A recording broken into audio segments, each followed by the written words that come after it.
Salut camarades. Alors comme je l'avais annoncé ici, cet été, pas de grosses vidéos. Je préfère bosser les vidéos que je vais faire à la rentrée, et de toute façon j'ai aussi du boulot cet été. Puis tant qu'à faire, si je peux me reposer un peu, c'est quand même pas plus mal. Même si vous vous en doutez bien, j'ai du mal à rester sans rien faire. Donc il y a aussi un bouquin dont j'aimerais vous parler. Un bouquin passionnant, exceptionnel, extraordinaire et unique. Passionnant, extraordinaire, exceptionnel et unique, il l'est autant que son auteur. Alors on est au XIIe siècle, l'auteur s'appelle Oussama ibn Munkid, et le livre Kitab al-Itibar, de l'enseignement de la vie, plus ou moins, en français.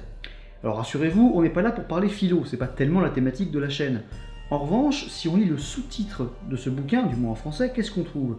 Souvenir d'un gentilhomme syrien du temps des croisades. Eh oui, je sais, c'est encore de la croisade, je ne peux pas m'en empêcher. Mais surtout cette fois-ci, je ne peux pas ne pas vous parler de ce bouquin.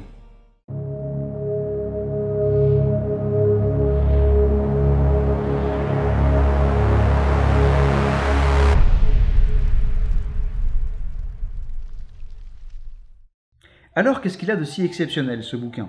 Eh bien, à une époque où dans le monde musulman les seuls à parler d'histoire sont les religieux, les scolaires, les poètes, etc., mais sans jamais parler d'eux-mêmes, toujours de la grandeur des puissants et surtout de la grande gloire d'Allah, nous avons là un texte détonnant. Parce que son auteur, Oussama ibn Munkid, parle ici de lui, de sa vie, demandant d'ailleurs pardon par avance à Dieu. Et c'est pour ça que ce témoignage est totalement unique, et donc inestimable. Bon, un zozio qui parle de sa vie, c'est bien gentil, mais qu'est-ce qu'on s'en fout? Là où l'ouvrage continue à être original et unique, c'est que le Lascar est né en 1095, date qui a priori devrait vous rappeler quelques souvenirs si j'ai bien fait mon boulot, et il est mort en 1188, un an après une date que certes on n'a pas encore beaucoup évoquée dans la chaîne, mais qui est tout aussi emblématique et importante côté croisade. 1187, c'est la défaite des croisés à Hattin face à Saladin et la reconquête de Jérusalem par celui-ci. Autrement dit, l'ami Oussama a connu deux dates charnières et a vu, de son vivant, le début des États latins d'Orient, leur essor, leur âge d'or, et le début de leur inexorable chute, qui sera totale un peu plus d'un siècle plus tard, en 1291. Donc ce témoignage est vraiment unique. Et vous ne savez même pas encore à quel point.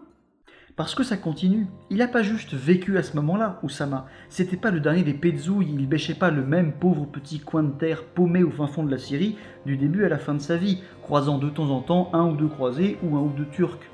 Non, il est originaire de Shaïzar, une forteresse clé du nord de la Syrie située sur l'Oronte, et il est le fils du prince de Shaïzar, de la dynastie Munkid.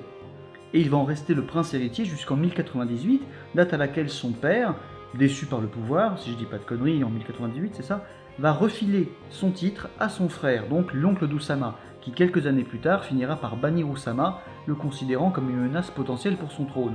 Bon, menace complètement infondée, hein, si vous lisez le bouquin vous vous en rendrez compte, Oussama c'est une vraie crème et il n'en voulait pas du tout au trône de son oncle. Mais bref, terrible destin pour Oussama, mais véritable aubaine pour nous, parce que c'est ça qui va le pousser à parcourir le Moyen-Orient et à devenir ce merveilleux témoin qu'il est devenu.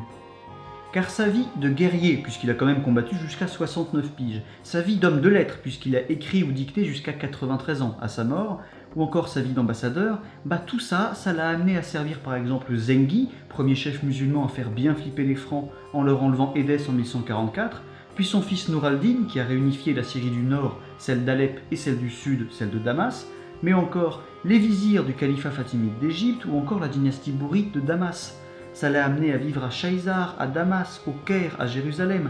Ça l'a amené à visiter l'Arménie, la Syrie, Bagdad, la Mecque, la Palestine, la Jordanie, l'Égypte.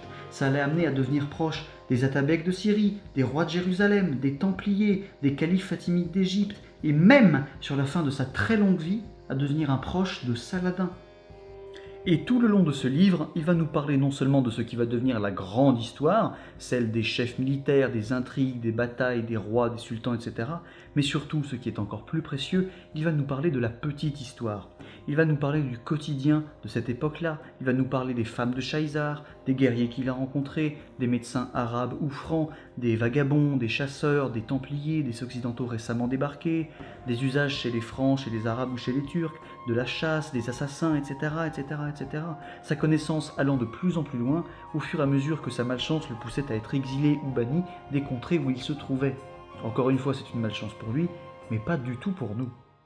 Pour finir, ce témoignage reste d'autant plus précieux qu'il ne juge que très rarement ce qu'il voit, restant modeste, humble, respectueux et ouvert à la culture de ses ennemis ou de ses opposants.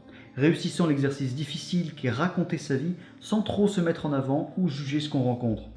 Ce qui rend l'auteur d'autant plus attachant. Et pourtant aujourd'hui, qui connaît ce bonhomme? Eh ben quasiment personne. Je vous invite donc vivement à lui rendre hommage et à satisfaire votre curiosité que j'espère avoir attisée en lisant ces modestes mémoires qui ne tiennent que sur 150 petites pages, ce qui vous prendra donc pas forcément beaucoup de temps. Vous pouvez par exemple le trouver dans la collection Texto de chez Talandier, sous le titre Oussama, un prince syrien face aux croisés, traduit par André Miquel.